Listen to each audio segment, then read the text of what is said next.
명절에 떡 좀 많이 잡수셨습니까? 얼굴 빛깔이 훨씬 좋아진 것 같습니다.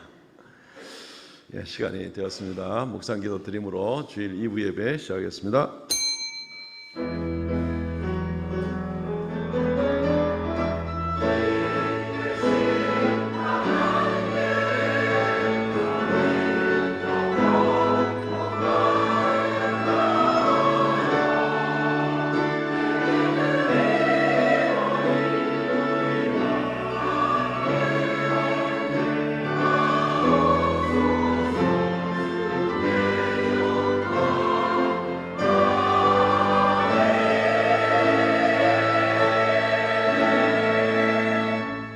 감사함으로 그의 문에 들어가며 찬송함으로 그의 궁정에 들어가서 그에게 감사하며 그의 이름을 송축할지어다. 여호와는 선하시니 그의 인자하심이 영원하고 그의 성실하심이 대대에 이르리로다.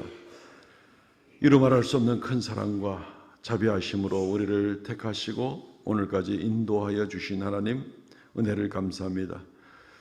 우리에게 믿음 주셔서 예수님을 나의 주 나의 하나님이라 고백할 수 있는 이 믿음 주시니 감사하옵나이다. 지난 한 주 동안도 우리가 흩어진 여러 처소에서 여러 상황 가운데서 주님 지켜주심을 감사하옵나이다. 혹여나 알게 모르게 주 앞에 지은 죄들이 있거든 주님 사하여 주시고 우리가 회개하고 주 앞에 더 가까이 달려나가는 귀한 역사가 있게 하여 주옵소서. 이 시간 머리 숙입니다. 주님 이 시간 이곳에 좌정하셔서 우리 예배를 받으시고 홀로 영광 받아 주옵소서. 우리를 불쌍히 여기사 이 한 주간도 온전히 주님 손잡고 주님과 동행할 수 있는 우리 온 성도들이 되도록 은총 더하여 주옵소서. 예배의 시종을 주 앞에 의탁하옵고 예수님 이름으로 기도하옵나이다. 아멘.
전능하사 천지를 만드신 하나님 아버지를 내가 믿사오며 그 외아들 우리 주 예수 그리스도를 믿사오니 이는 성령으로 잉태하사 동정녀 마리아에게 나시고 본디오 빌라도에게 고난을 받으사 십자가에 못 박혀 죽으시고 장사한 지 사흘 만에 죽은 자 가운데서 다시 살아나시며 하늘에 오르사 전능하신 하나님의 우편 앉아 계시다가 저리로서 산 자와 죽은 자를 심판으로 오시리라.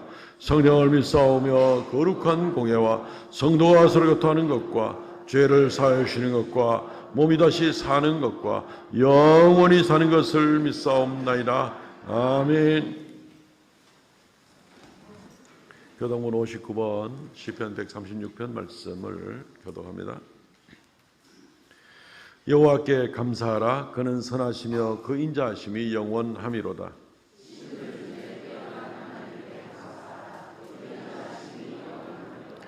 주들 중에 뛰어난 주께 감사하라. 그 인자하심이 영원함이로다.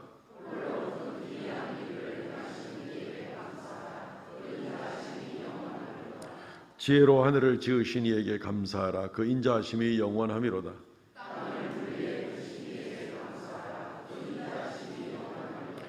큰 빛들을 지으신 이에게 감사하라. 그 인자하심이 영원함이로다.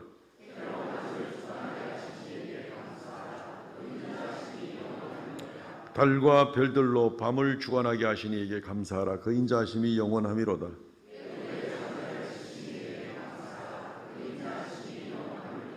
이스라엘을 그들 중에서 인도하여 내신 이에게 감사하라. 그 인자하심이 영원함이로다.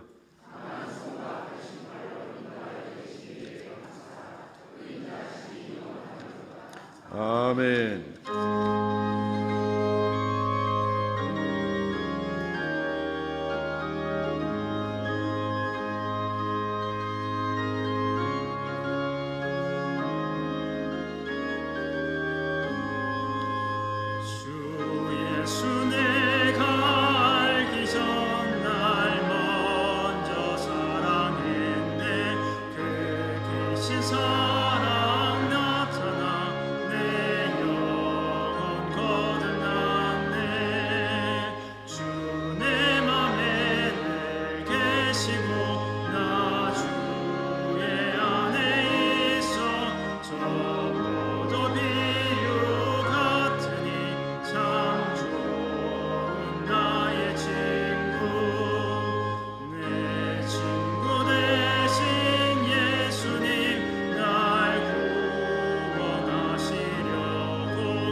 사랑과 은혜가 충만하시고 자비로우신 나의 주 나의 하나님, 은혜를 감사를 드립니다. 여섯 동안 세상에서 이곳저곳에 흩으셨다가 귀한 자녀들 주님 전에 나와 예배케 하시고 이 시간 우리의 마음과 뜻과 정성을 모아 하나님 앞에 예배를 드립니다. 이곳에 살아계신 하나님께서 성부의 하나님과 성자의 하나님과 성령의 하나님이 좌정하시사 우리의 예배를 받으신 줄 믿고 예배를 드립니다. 하나님, 우리의 마음을 주께로 향할 수 있도록 성령 하나님이여 도와 주시옵소서. 내 의지가 아니라 하나님께서, 성령님께서 우리들을 주께서 부르셨사오니 이곳에 모여 주 앞에 예배하는 이 시간에 생각은 따로 있거나 마음은 따로 있거나 우리의 모든 것들이 벗어나 있지 않도록 오직 예배 가운데 우리 하나님 성령 가운데 임재할 수 있도록 성령 하나님이여 도와 주시옵소서. 이 시간 하나님 아버지, 이 예배 가운데 막이 좀 틈타지 못하도록 특별히 하나님께서 붙들어 주시고 우리 목사님 말씀 증거하실 때에 그 귀한 말씀 한 말씀 한 말씀이 우리의 영혼들이 먹고 남음이 있도록 아버지 하나님 채워 주시옵소서. 갈급한 심령 위에 은혜의 담비를 나려 주시옵시고 성령의 담비를 나려 주시옵소서. 말씀을 먹지 아니하고 말씀을 받지 아니하면은 우리의 영혼 시들고 병들며 시험에 듭니다. 하나님, 이 시간 기억하게 도와주시고 오늘 이 자리에 오신 하나님 목적이 무엇인지를 우리 성도님 한 사람 한 사람이 다 깨닫는 자리가 되게 도와 주시옵소서. 하나님, 회개부터 합니다. 하나님, 일주일 동안 살아가는 동안에 입술로 지은 죄, 마음으로 지은 죄, 생각으로 지은 죄, 이 모든 죄를 우리 주 예수 그리스도의 십자가 앞에 내려놓습니다. 주님, 용서하여 주시옵소서. 그 보혈의 피로 말미암아 정하게 씻으사 깨끗하게 하여 주시기를 간절히 소원합니다. 아버지, 우리 삼성교회를 위해서 기도합니다. 60여 년 전에 이곳에 하나님의 성전을 세우시고 우리 성인들의 귀한 눈물과 노력으로 하나님의 인도하심으로 지금까지 은혜 주신 하나님께 감사와 찬송과 영광을 돌립니다. 우리들에게 맡겨주신 이 길을 아버지 하나님이여 기도하며 말씀 묵상하며 아버지 하나님 더욱더 믿음이 자라며 이 교회를 세워나가기에 부족함이 없도록 머리 대신 예수 그리스도가 우리의 머리 되심으로 우리 각 지체가 자신의 할 일을 찾아 할 수 있도록 은혜를 더하여 주시옵소서. 기도가 없고 성령님께서 도와주시지 않으시면 우리들은 날마다 넘어지고 쓰러집니다. 성령의 도움으로 말미암아 늘 하나님의 제단 앞에 엎드려 기도하며 하나님의 수종들 수 있는 귀한 종들 다 되게 수 있도록 도와주시기를 원합니다. 하나님, 또한 우리 삼성교회에 속하는 귀한 성도님들, 원치 않는 질고를 통해서 고통 가운데 있는 귀한 성도님들 한 분 한 분 기억하여 주시옵시고 아버지여 치료의 손길을 허락해 주시옵소서. 기도 가운데 아버지 하나님, 그 기도가 하늘에 상달되어서 취함을 받게 하시고 또한 하나님을 더 가까이 나아갈 수 있는 계기가 될 수 있도록 성령 하나님이 도와주시기를 간절히 소원합니다. 또한 우리 젊은이들 취업으로 또 아버지 결혼으로 여러 가지로 힘들고 어려운 모든 것들 하나님께서 아시오매 기도의 제목대로 하늘에 상달되는 대로 하나님 이루어 주시기를 간절히 소원합니다. 하나님, 또한 주일 주님네 나와서 봉사하는 손길들 기억하여 주시고 축복하여 주시기를 원합니다. 우리 성가대 찬양을 받으시고 주께서 수고하시는 종들 머리 위에 은혜를 더하여 주시기를 간절히 소원합니다. 또한 하나님 아버지, 일일이 다 구하지 못하는 모든 기도를 하나님 받으시고 이루어 주시옵소서. 마치는 시간까지 주의 성령님께서 함께하여 주시기를 간절히 원하옵고 길이요 진리요 생명이신 예수 그리스도의 이름으로 기도드리옵나이다. 아멘.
할렐루야, 감사합니다. 하나님 말씀 봉독하겠습니다. 에베소서 1장 4절과 5절 말씀입니다.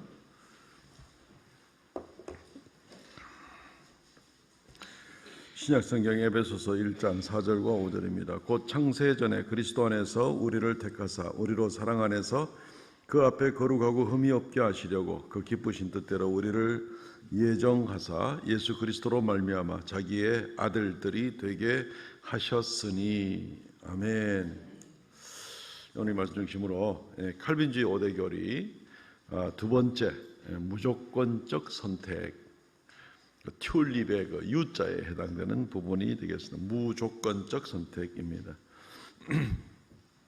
지난주에 우리가 살펴본 칼빈주의 5대 교리의 첫 번째 교리는 전적 부패의 교리였습니다. 그것은 다른 말로 하면은 구원에 대한 전적 무능력이다. 인간의 상태가 그렇게 말씀을 드렸고, 또 우리가 원죄로 인해서 우리가 벌써 생리적으로 우리는 저주 아래 있고, 또 자범죄로 인해서 죄를 점점 더하여 갈 뿐 아니라 심지어 죄의 종이 되어서 그 죄를 안 지으려고 애를 쓰고 애를 써도 스스로 죄에서 완전히 벗어날 수 있는 사람은 한 명도 없기에 죄의 종이 되었고, 더군다나 이미 지은 죄들에 대해서 해결할 방법도 없기 때문에 우리는 구원에 대해서는 우리는 전적인 무능력한 사람이다. 이렇게 말씀을 나누게 되었고, 그래서 칼빈주의 5대 교리의 이 첫 번째 교리부터 생각하면서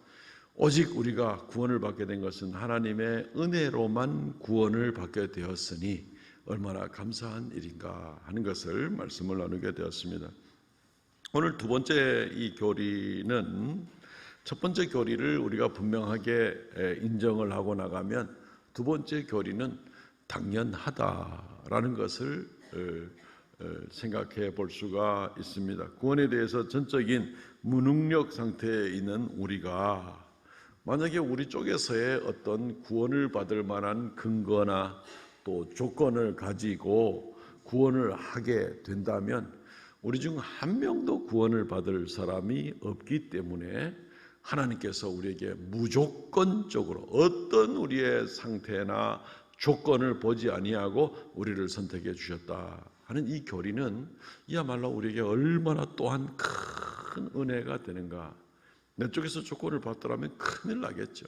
그런데 그런 것이 아니라 무조건적으로 우리를 선택해 주셨다는 것은 또한 큰 은혜가 아닐 수 없다는 것입니다. 하나님 쪽에서는 또 이것이 하나님의 성품에도 일치가 되는 부분입니다. 우리가 부모가 된 입장에서도 자기 자녀가 누가 태어나면 얘는 인물이 잘났어, 얘는 못났어, 여기에 따라서 자녀를 키우기도 하고 버리기도 할 겁니까? 딱 보니까 얘는 이 인물이 훤한 게 나중에 큰 인물 되겠어, 아이고 얘는 뭐 보니까 안 되겠어 해서 버리기도 하고 키우기도 할 것입니까? 그런 부모는 아무도 없습니다. 내 자녀라면은, 정상적인 부모라면은 끝까지 그 자녀에 대해서 책임을 지고 나가는 이제 이런 모습들을 우리가 보게 됩니다. 하물며 부족한 인간이라도 자기 자녀에 대한 그러한 조건 없는 사랑을 가지고 나갈진데, 사랑과 은혜가 무한하신 하나님께서 우리를 대할 때 조건을 가지고 우리를 구원했다 말았다 하겠느냐? 그럴 수는 없다는 겁니다. 자기 백성을 선택하심에 있어서 하나님은 무조건적인 그런 선택을 해주신다. 그리고 이것이 우리에게 큰 은혜가 된다는 것이 오늘 이 칼빈주의 5대 교리 두 번째 교리의 핵심이 되겠습니다. 세 가지 정도로 나누어 생각을 합니다. 첫째는 하나님의 선택은 영원전부터입니다 라는 부분을 우리가 먼저 생각을 해봅니다. 영원전부터 시작됐다는 겁니다. 영원전부터 시작됐으니까 우리가 태어나기도 전에, 영원전이라니까 우주가 만들어지기도 전에, 그러니까 바로 영원전이 되는 겁니다. 우주가 만들어질 때 창세 때니까. 그런데 하나님 우리를 선택하신 것은 창세 전에 우리를 선택하셨다는 말이죠.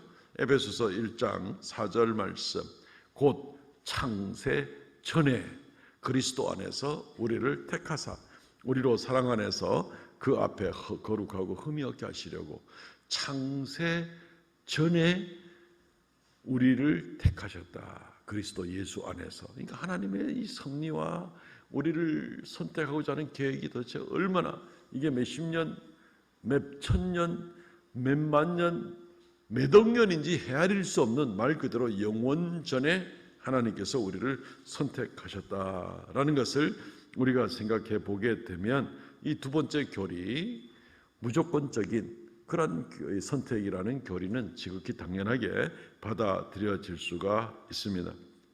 지난주에도 잠시 언급을 했지만, 소위 알미니안주의자들은 우리가 하나님을 선택한 것이지 하나님이 우리를 선택한 것이 아니다. 우리가 선택을 했고 우리가 교회를 나왔고 내가 예수를 주님이라고 고백하는 이 일이 있으니까 그때 성령께서 나에게 역사하는 것이지 내가 거부하면 그만이다 라는 생각을 이 알미니안주의자들은 가지고 있게 되는 것입니다. 그런데 오늘 성경 말씀에 보면은 창세 전부터 우리를 선택했다 하는 말씀이 나오니까 이 알미니안주의자들의 교리가 헷갈릴 수가 있는 것이죠. 아니, 창세 전부터 선택했는데 우리가 어떻게 우리가 선택을 지금 하고 우리가 교회를 가고 안 가고를 지금 결정하는데 창세 전에 선택했다는데 이게 말이 되냐 하는 이런 도전을 받게 되니까 이들은 어떤 식으로 이걸 정당화시키냐면은 좀 어려운 용어로 예지예정론이다, 이걸 주장을 하게 됩니다. 우리가 먼 후에 몇 천년, 몇 만년, 몇 억 년 후에 누가 어디에서 태어나게 되는데 그 사람이 태어나서 결국 때가 이르면 어떻게 해가지고 교회를 나가고 자기 입으로 예수를 주님으로 고백할 줄을 영원전에 미리 알고 미리 알고 그렇게 해서 미리 선택을 했다, 이렇게 얘기를 하는 겁니다. 어떻게 보면 그럴싸해 보여도 굉장히 이건 위험한 생각이 드는 겁니다. 왜냐하면 이것은 여전히 인간에게 주도권이 있다는 겁니다. 내가 예수를 거부하고 내가 교회를 안 나가고 예수님을 주님이라고 안 부르면 영원전에 나를 선택할 일도 없다는 거죠.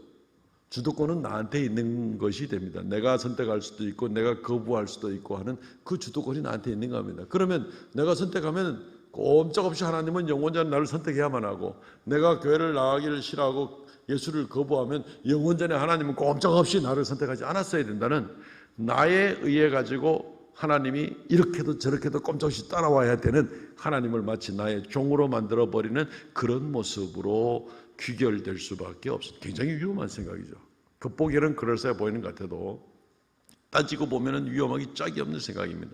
더군다나 이러한 사상은 얼마나 위험한가 하면은 교만해서 하나님 자리에 올라가려는 그런 모습이나 마찬가지입니다. 구원은 하나님의 손에 달린 게 아니고 내 손에 달린 것이고 하나님은 내 따라오게 돼 있는 거야, 이런 식은 자기가 하나님 자리에 올라가서 자기가 구원에 대한 결정권을 가지겠다라고 하는 것이 알미니안주의자들의 생각입니다. 이것은 심지어 마귀적인 생각이라고 할 수 있는데, 마귀의 제1 목적은 뭡니까? 자기가 하나님처럼 높아지고 교만해지려고 하는 것이죠.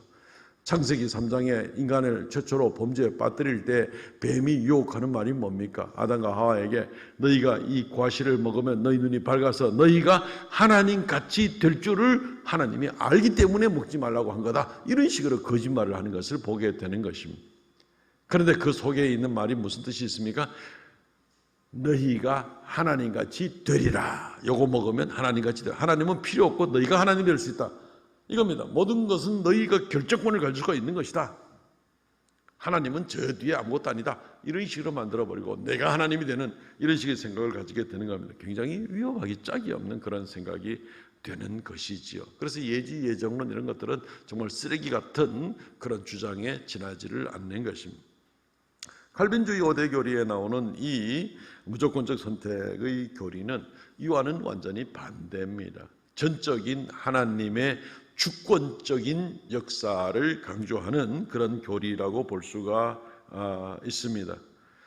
인간이 이렇게 선택을 하게 될 걸 미리 알고 그래서 미리 예정을 했다가 아니라 처음부터 하나님의 뜻 가운데 하나님이 선택하시고 때가 이름에 성령님을 보내셔서 그를 감동시키시고, 그래서 하나님의 뜻 가운데 그를 교회로 나오게 하시고 그의 입으로 예수를 주라고 고백하게 하신다는 겁니다. 선택하실 뿐만 아니라 섭리하시고 경륜 가운데 그렇게 인도하시고 강력하게 하나님의 뜻이 이루어지도록 하나님께서 주권적으로 역사하시게 되는 것이다. 이게 바로 칼빈주의의 그런 입장이 되는 겁니다. 굉장히 중요합니다. 오늘날 모든 세계를 뒤덮고 있는 인본주의 생각과 딱 반대가 되는 그런 생각인 것을 우리가 염두에 두어야만 할 것입니다.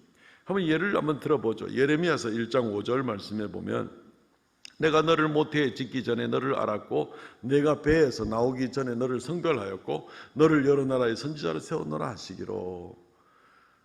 세 단계가 나오죠. 모태에서 너를 짓기 전에, 잉태가 되는 시작도 전에라는 얘기입니다. 아마 예레미야의 어머니가 결혼도 하기 전에라는 말도 될 수도 있죠. 그리고 또 한 번은 네가 배에서 나오기 전에, 어머니 뱃속에 있을 때 시점을 얘기하고, 그리고 너를 여러 나라의 선지자를 세웠노라. 예레미야가 좀 자라나서 사회적으로 선지자 활동을 하게 되는 이 세 단계의 시점을 생각해 보게 될 때에 네 존재가 아예 생기기도 전에 내가 알았고, 네가 어머니 모태에서 나오기 전에 내가 너를 벌써 구별했고, 그리고 네가 사회에 나가서 본격적으로 활동을 하기 전에 벌써 내가 너를 선지자로 세웠노라.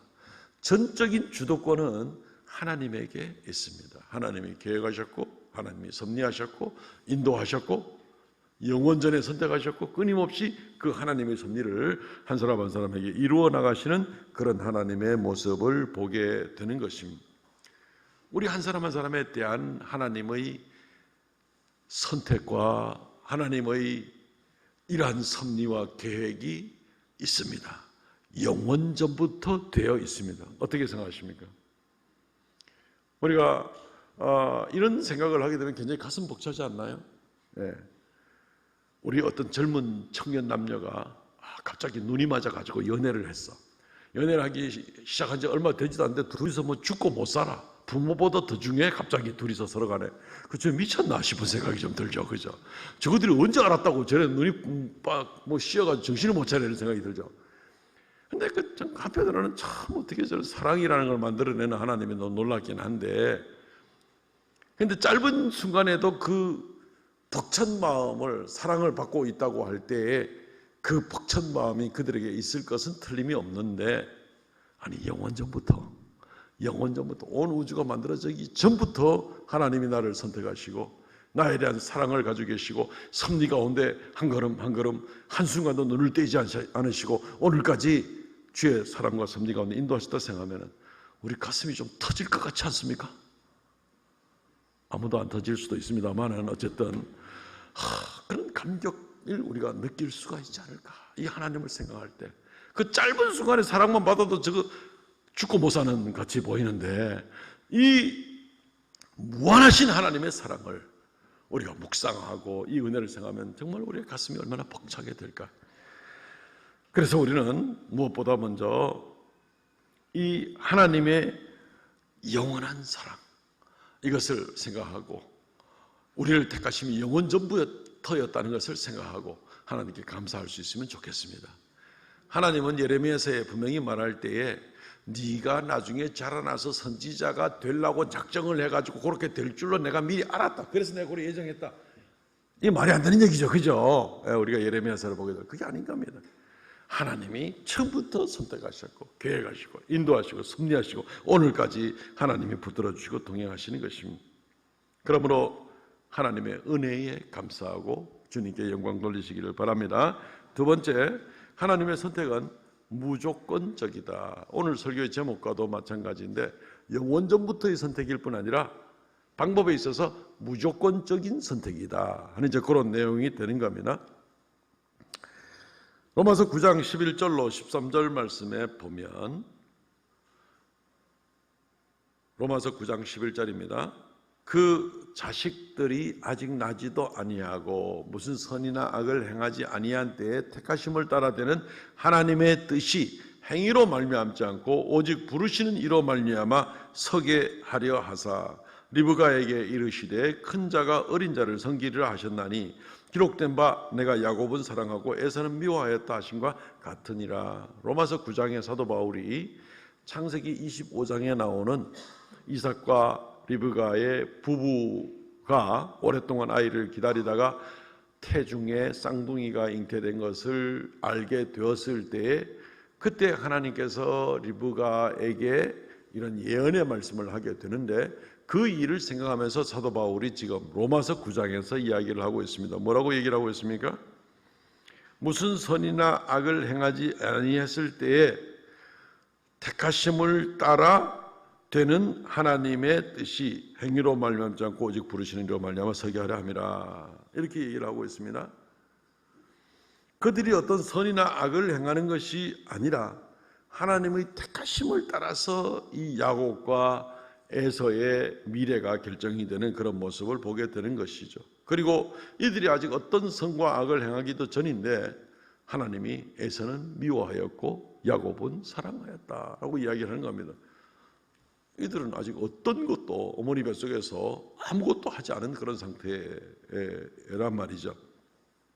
그렇기 때문에 우리는 이 구절을 통하여서 다시 한번 우리의 구원이 우리의 행위로 말미암은 것이 아니다라는 것을 다시 한번 더 확인할 수가 있습니다. 로마서 9장에서 야곱을 선택하고 에서를 유기함, 내버려 두심에 대해서 어떤 그들의 행동에 선과 악이 영향을 미치지 않는다는 겁니다. 제가 두 번, 세 번 지금 일부러 반복을 하고 있습니다. 실제로 이들은 같은 집 출신이잖아요. 같은 부모잖아요. 유전자도 비슷할 수가 있잖아요. 같은 어린 성장의 환경을 가지고 있잖아요. 그런데도 하나님은 전적으로 이들의 행위가 아니라 하나님의 선택에 따라서 야곱은 사랑하고 에서는 미워하였다. 사실 따지고 보면 행동이 만약에 기준이 되고 그것 때문에 뭐 미리 선택을 한다든가 뭐 이런 식으로 어쨌든 행동이 기준이 되는 그런 조건적인 그러한 구원의 선택이라면 야곱보다는 에서가 선택되는 게 더 맞습니다. 그렇지 않습니까? 야곱은 내 거짓말하잖아요. 내 거짓말하고 자기 형님한테 팥죽 한 그릇 속여 팔아가지고 그거 장자권 뺏고 자기 아버지의 죽기 전에 내리는 마지막 축복권을 따내기 위해서 자기 형님의 옷을 입어가지고 형님 냄새 나게 만들고 이 목에다가 양털 붙여가지고 형님 목에 피부와 비슷하게 만들고 아버지가 좋아하는 음식은 엄마하고 공모를 해가지고 마치 야생 들짐승 잡아서 요리한 특식인 것처럼 만드는 완전히 사기꾼도 이런 사기꾼이 없는 정도입니다. 나쁜 놈이죠. 그죠? 야곱이 나쁜 놈입니다. 예. 에서는 거기에 비해서는 별로 나쁜 기록이 없어요. 성경에. 그냥 에서는 들 사람이고 사냥하는 사람이다 뭐 이렇게만 나오지 에서가 얼마나 나쁜 짓을 했는지 잘 나오지 않습니다. 그렇기 때문에 행동으로 보면은 오히려 야곱을 버리고 에서를 선택했어야 됐죠. 행동을 보고 결과를 내리든지 행동을 미리 알고 예전에 선택을 했든지 만약에 이런다면 에서를 선택했어야 됐겠죠. 근데 그게 아니라는 것이 다시 한번 명백히 드러나는 것입니다. 행동에 의해서 하나님이 선택을 하는 것이 아니라 무조건적입니다. 하나님이 야곱은 선택하고 에서를 버린 것이다 라고 성경은 우리에게 그렇게 이야기를 해주고 있는 것입니다. 이것은 우리에게 얼마나 감사한지 모릅니다. 우리에게 있는 알량한 선행으로 말미암아 그래도 내가 이 정도 되니까 하나님께 구원받았지라고 생각하는 분들이 있으면 크게 자신을 돌아보시길 바랍니다. 선행을 한 10가지쯤 했습니까? 100가지쯤 했습니까? 그렇다고 칩시다. 그러면 악행은 얼마나 많은가요? 선행보다 적은가요? 많은가요? 말과 마음속의 생각과 모든 행동에 대해서 악행이 선행보다 많은가요? 적은가요? 많아요? 예, 많을 수 있습니다.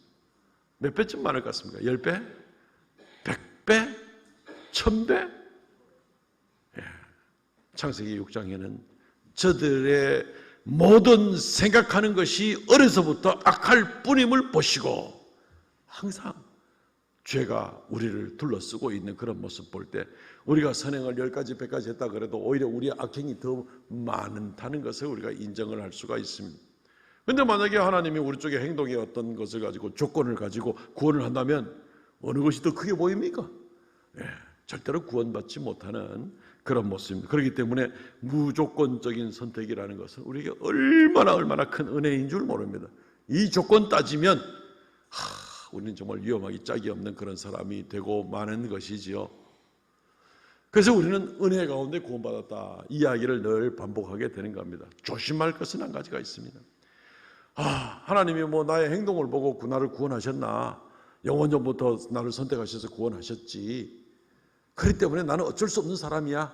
죄를 뭐 10가지 100가지쯤 더 짓는다 그래가지고 나한테 뭐가 달라지겠어? 어차피 나는 은혜로 구원받은 사람인데, 이렇게 나가는 사람이 혹시 있으면 조심하시기 바랍니다. 그런 사람은 일종의 운명론에 해당되는 것을 신봉하고 있는 사람이다라고 볼 수가 있습니다. 운명론은 어떤 것이냐면요, 그렇게 돼 있는 것이다 라고 생각하고 하나님의 간섭이 없다라고 생각하는 것이 운명론입니다. 섭리는 하나님이 예정이 있지만서도 하나님이 끊임없이 순간순간 간섭하시고 다스리시고 이끌어 나가신다는 것이 섭리입니다. 경륜과 섭리라는 것이죠. 운명론자들은요, 어차피 그렇게 돼 있는 걸 뭐 내가 뭐 좀 더 애쓴다고 내가 뭐 얼마나 달라지겠어, 세상이 바뀌어지겠어, 그래 나는 내대로 사는 거야, 이 세상에는 어차피 이렇게 살 수밖에 없는 거야 하면서 온갖 죄를 짓고 나가는 그런 모습일 때 도덕적 책임에 대해서 완전히 회피하는 겁니다. 다른 사람 뭐라 하든지 나 그래도 예수 믿어, 나 구원받아. 글쎄요, 구원받는지는 살펴봐야 됩니다. 왜냐하면 그런 식의 생각을 가지고 있는 사람의 믿음이 진짜 믿음인지 아닌지는 주님께서만 아시겠지만 판단받아야 될 일이 있기 때문에 그렇습니다. 굉장히 이런 부분들은 조심해야 됩니다. 야곱은 어떤 면에서는 운명론에 좀 빠졌는지도 모르겠습니다.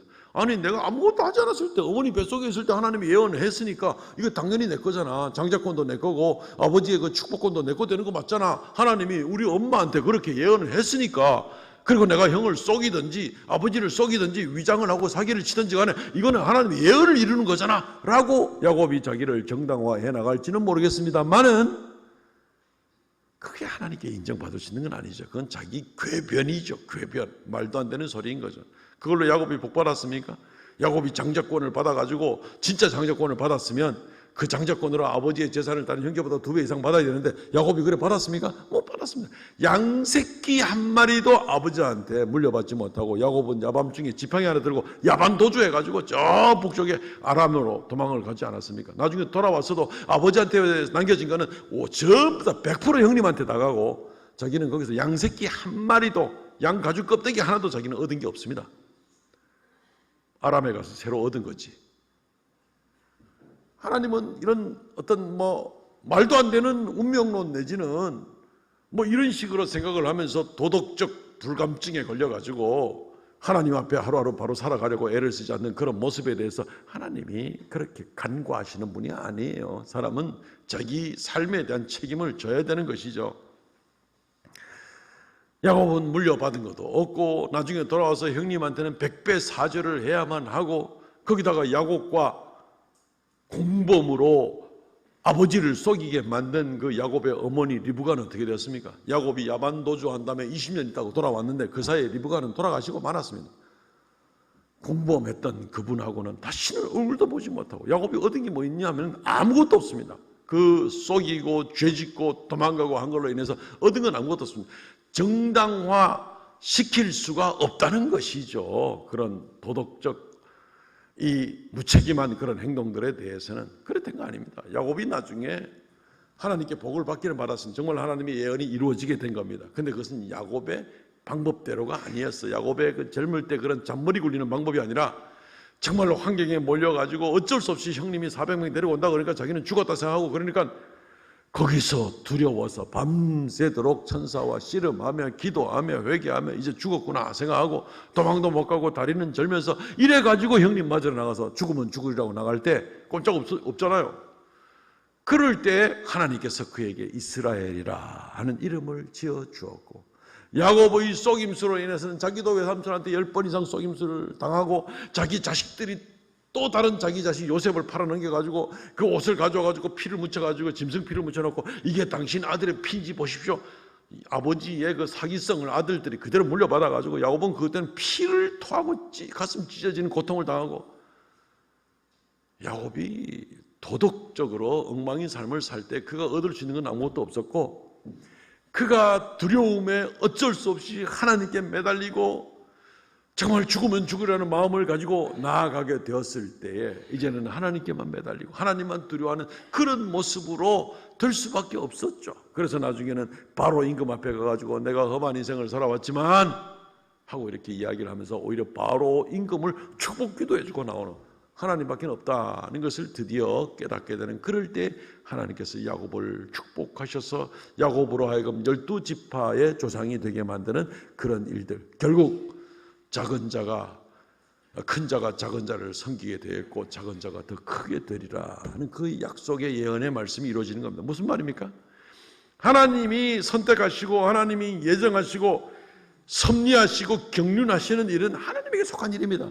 내가 뭘 이래저래 해가지고 내 마음대로 엉망으로 살아가면서 이게 하나님의 예정을 이루는 거야, 위험한 겁니다. 예정과 섭리와 경륜은 하나님의 거지 내 거 아닙니다. 내가 해야 될 일은 하나님의 말씀을 따라서 오늘 하루 순종하고, 나는 하나님의 예정과 섭리가 내게는 감추어진 것이 대부분이기 때문에 알지 못하지만 하나님의 약속을 믿고 오늘 하루 신실하게 살아가는, 이게 내가 할 수 있는 최선인 거죠. 그러면 하나님께서 오묘하신 섭리 가운데 경륜 가운데 우리를 이끌어 가실 겁니다. 근데 하나님의 섭리와 경륜을 하나님에게 속한 것은 지 거인 것처럼 지가 마음대로 이렇게 해도 하나님의 예언은 다 이렇게 되게 돼 있는 거야.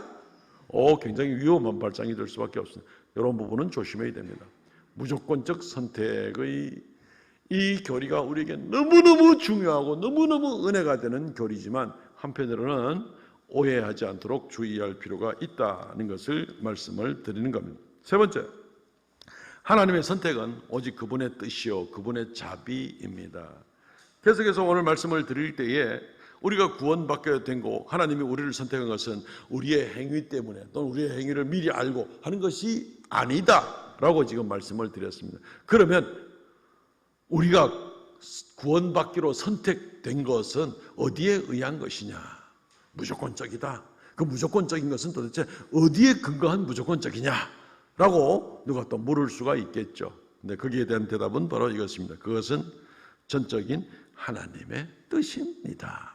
하나님의 뜻입니다. 하나님이 원하는 것입니다. 하나님 마음대로입니다. 쉽게 이야기를 하면 하나님 마음대로입니다. 로마서 5장 11절 말씀, 그 자식들이 아직 나지도 아니하고 무슨 악을 행하지 아니한 때 택하심을 따라되는 하나님의 뜻이 선택을 합니다. 행위로 말미암지 않고 오직 부르시는 이로 하나님의 뜻이 하나님으로 말미암아 이루어지게 선택이 되어지는 겁니다. 하나님 뜻대로라는 겁니다. 하나님이 결정하시면 오직 그분만이 결정을 하십니다. 어떤 사람들은 또 질문하죠.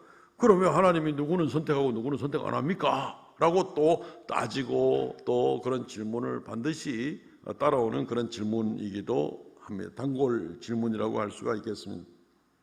여기에 대해서 달리 드릴 말씀이 없습니다.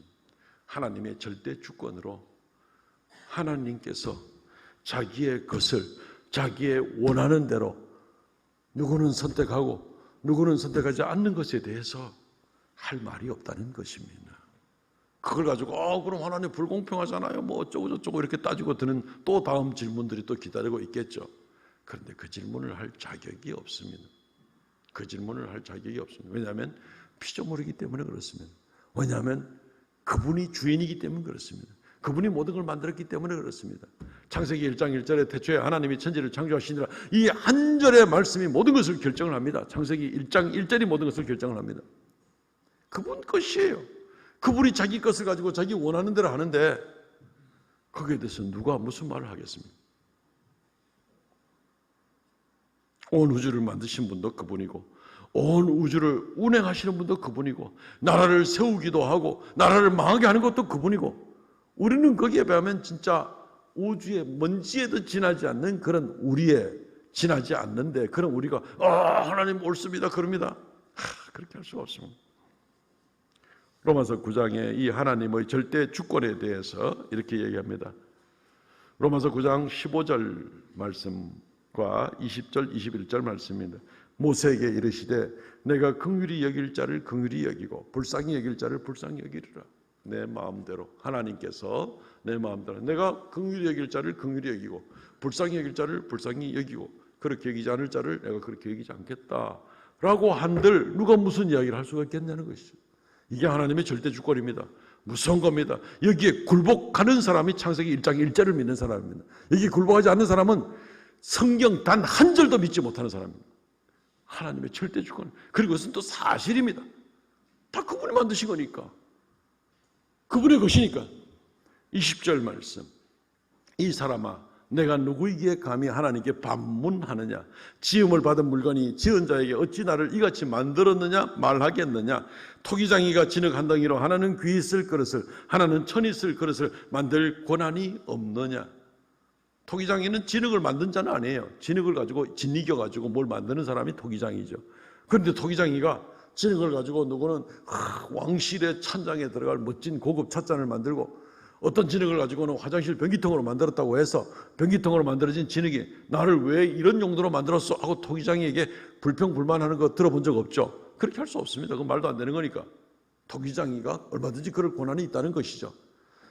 하나님과 우리와의 사이는 진흙과 토기장이 사이에 100억 만 배 이상으로 훨씬 더 차이가 나는 그런 절대적인 분이 알아. 하나님의 것을 우리가 인정한다면 우리는 하나님의 선택에 대해서 어떤 말을 할 수도 없고, 오히려 하나님의 공평함이라는 것은 모든 사람이 다 진노를 받아서 심판받아 멸망당하는 것이 이게 하나님의 공평함이죠. 더 이상 아무 할 말이 없습니다. 멸망당하는 자도 하나님의 공평함을 외치면서 멸망당할 수밖에 없습니다. 왜? 지은 죄가 해결받지 못할 때 멸망당해야 되니까. 하나님의 공의로우심 맞잖아요. 선택받은 사람은 우리가 심판을 받아 멸망당하는 것이 원칙이고 그것이 공의롭고 그것이 공평한 거지만은 하나님의 특별 은혜로 구원해 주시니 하나님 감사합니다. 은혜에 감사합니다. 이거밖에 할 말이 없는 겁니다.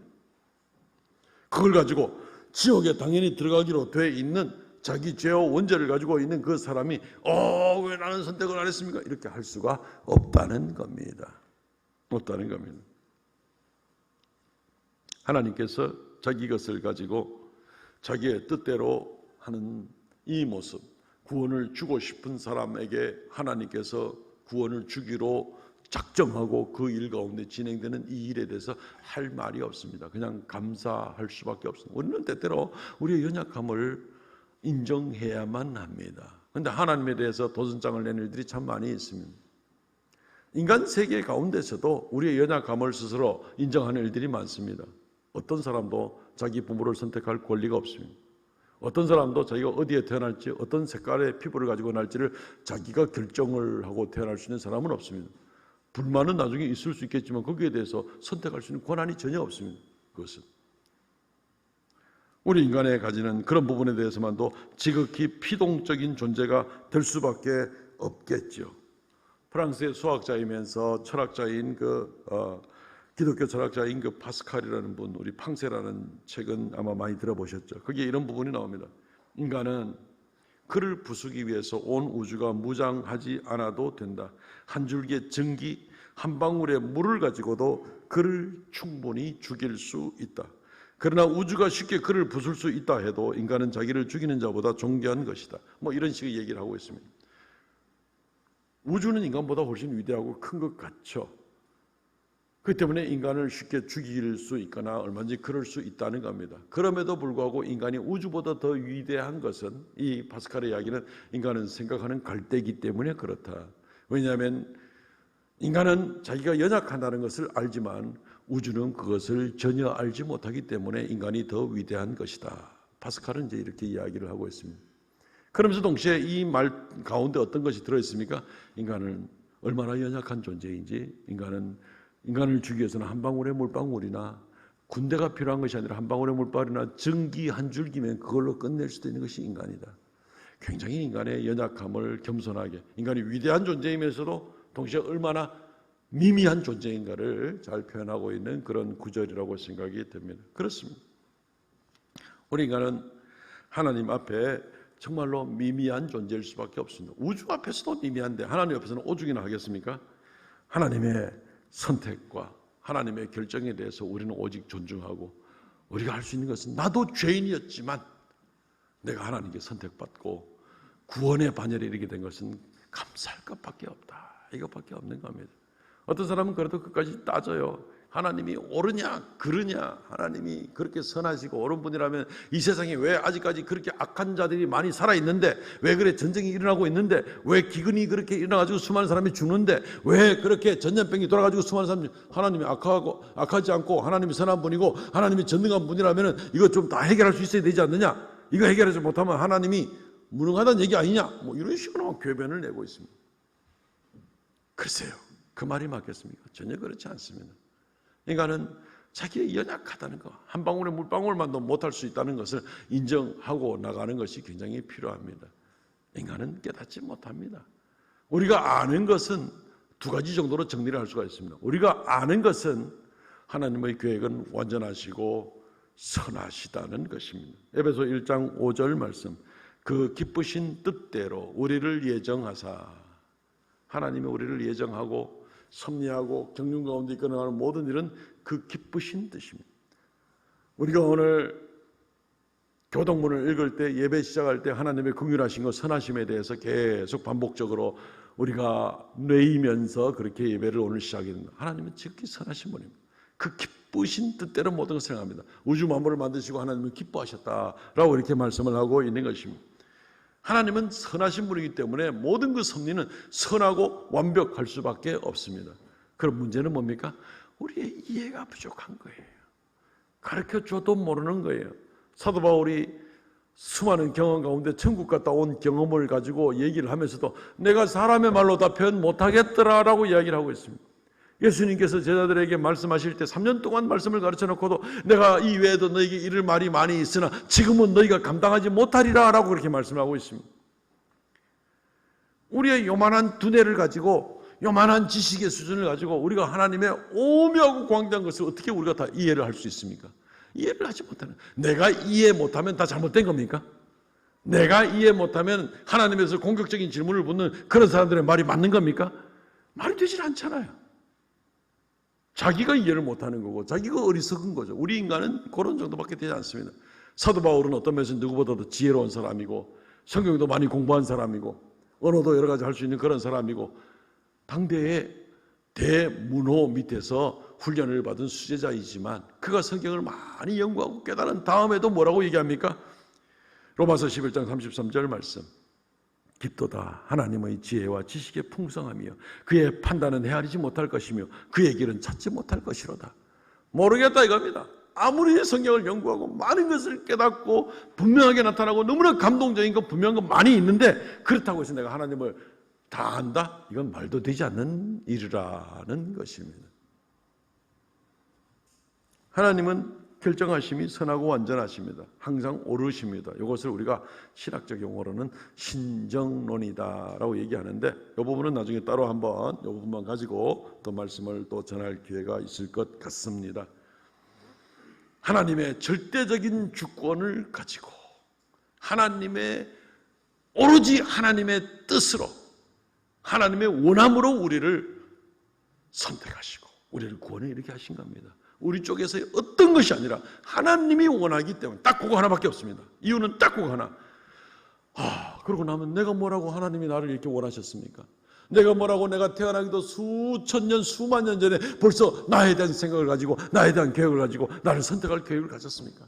너무너무 감동이죠. 너무너무 감사한 겁니다. 오직 은혜라고밖에는 할 수가 없습니다. 더군다나 이 짧은 인생을 살면서도 얼마나 죄도 많고 부끄러움도 많은데 이런 것도 보지 않으시고 오로지 하나님의 뜻대로 우리를 이끌어 주시는 은혜가 얼마나 감사한가.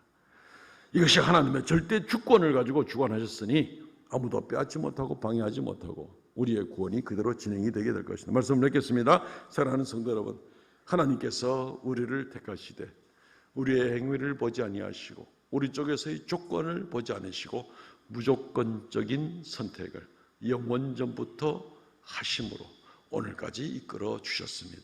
그래서 우리는 아무 할 말이 없는 가운데 오직 주님께 감사하고 그분을 찬양할 것밖에 없습니다. 이 시간 같이 하나님의 은혜를 정하면서 기도하겠습니다. 통성으로 하나님의 은혜를 감사하며 나가겠습니다.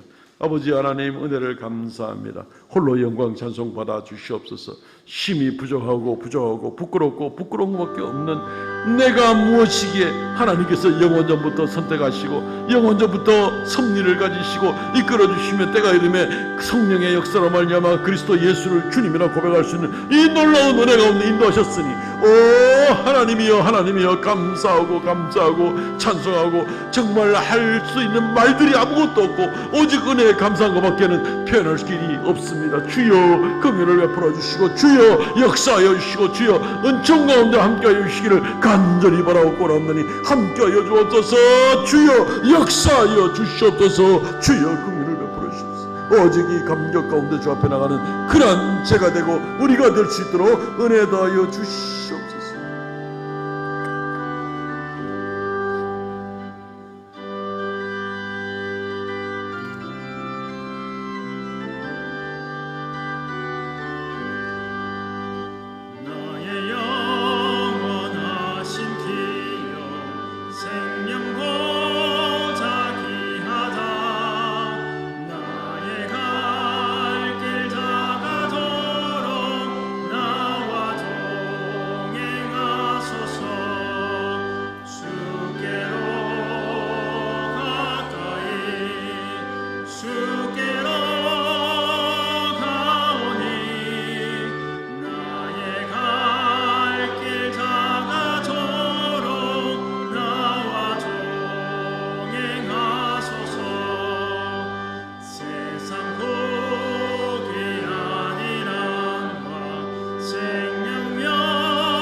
하나님 아버지 은혜를 감사합니다.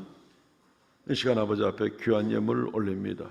모든 것의 주인이 주님이시기에 우리로 하여금 이 땅에 살면서 또 쓸 수 있도록 허락하신 은혜에 감사하여 주인 되신 주님께 주의 말씀대로 11조 예물, 감사의 예물, 정한 예물을 자원하여 드리게 됩니다.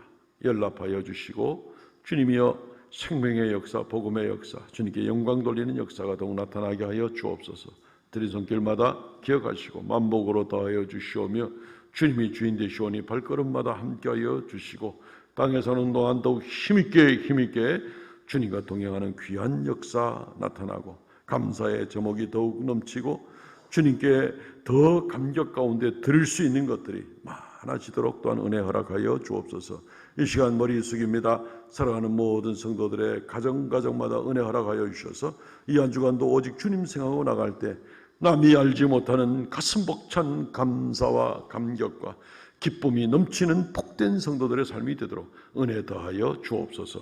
예수님 이름으로 기도합나이다. 아멘. 지금은 우리 주 예수 그리스도의 은혜와 아버지 하나님 극진하신 사랑과 성령의 교통하심과 새롭게 하심의 역사가 이 시간 머리 숙여 경배하는 하나님의 거룩한 백성들에게 영원토록 함께 있을지어다. 아멘.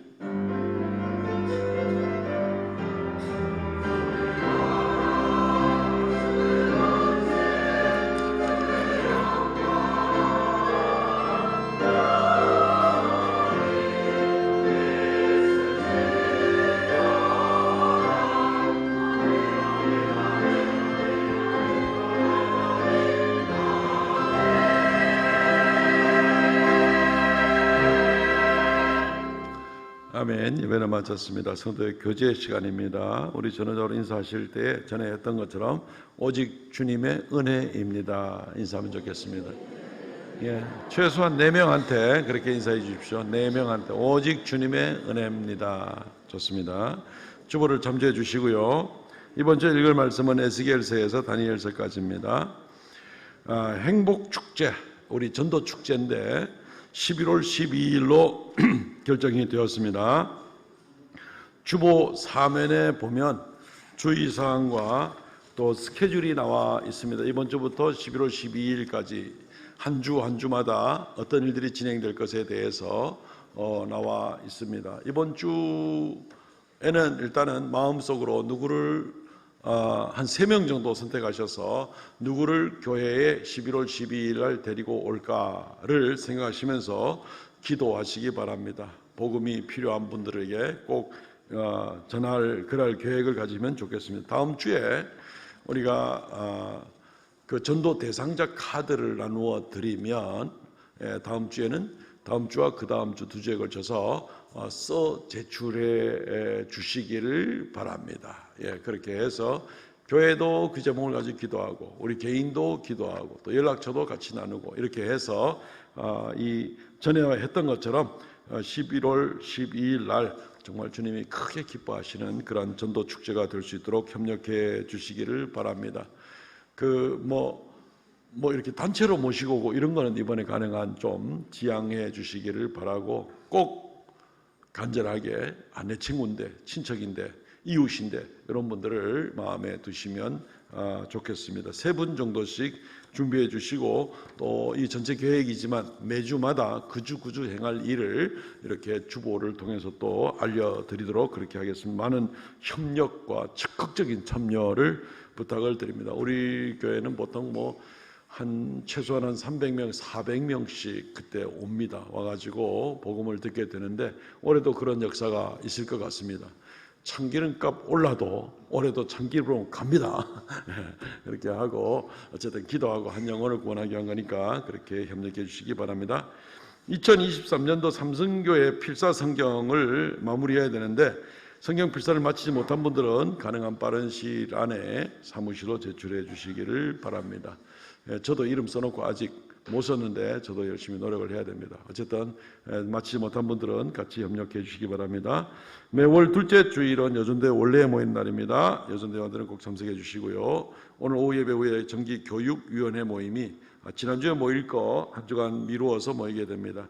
주일학교 교사 단합대회가 이번 토요일 날 문경세대 쪽으로 움직이게 됩니다. 교사들 1년 내내 수고 너무너무 많이 하시는데 또 위로의 시간을 갖기를 원합니다. 기도해 주시고요.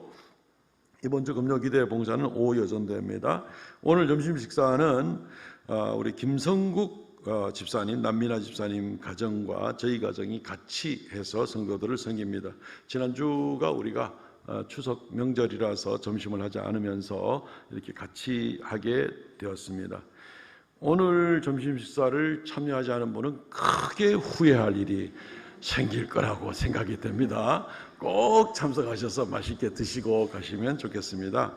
아울러 감사 인사를 드립니다. 저희 가정에 결혼식이 있었는데 지난주 중에 또 그 먼 거리를 또 많은 분들이 오셨고 또 바빠서 못 오시더라도 또 많은 또 기도와 축복으로 함께 해주셔서 감사를 드립니다.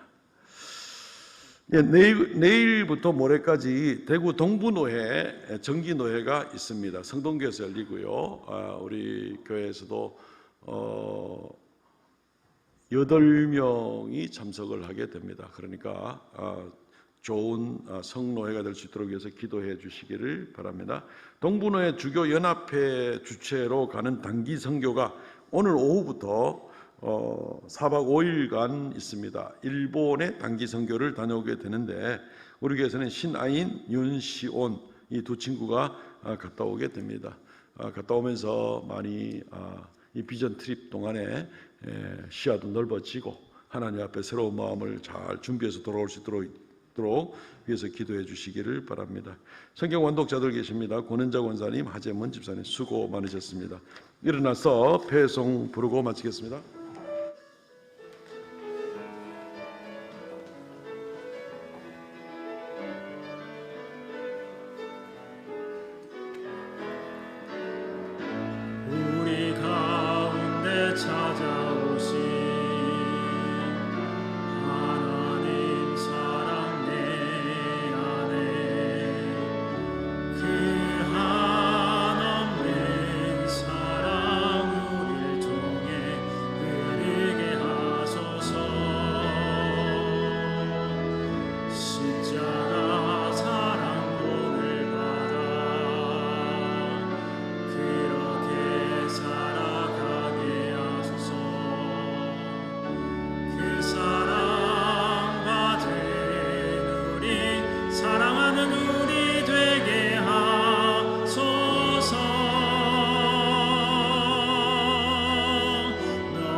속에 갇혀 있더라도 비난과 절망이 아닌 위로와 평안이 되어 고귀한 그리스도의 사랑으로 빛을 발하라. 너희는 사랑이여라. 너희는 빛이 되어라.